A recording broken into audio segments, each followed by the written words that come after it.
Hello, welcome to my channel Bright Mathematical Solutions. Today we are looking at test 5A of our series Steps to Quantitative Reasoning, and we have this question and the examples. We have 36 cube 4.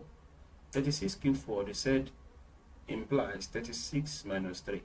So they subtract 1 from this and they divide it by the last digits that we have here, which is 6, and we got this answer. Let's look at the second one, 54Q9. So 54 minus 8. So they subtract 1 from this and divide by the last digit here. So we got this. So now let us take that into our exercise. So we have 86 minus 4. Remember, we have Q5 here. Divided by 6.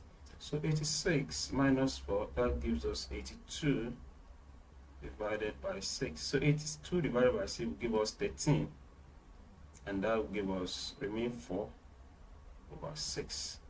So 2 here, 2 here, 3. So 13 whole number 2 over 3. B is our answer. The next one, we have 65Q1. That is 65 minus 0 divided by 5. 65 minus 0, that's 65. Divided by 5 will give us 13. So our answer here is B. So we have 38 Q star equals 38 minus 6 divided by 7. Remember, we are subtracting 1 from whatever we have here, and it is giving us this. So if we add 1 to this, give us 7. So our E is the answer. So 7 is the Q star that we have here.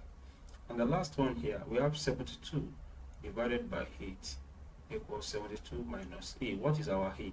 Our E, we are subtracting 1 from this, and that is giving us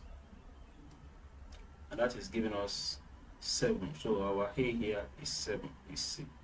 So thank you very much. Till I come your way next time, please remember to subscribe to this channel and be good. Thank you.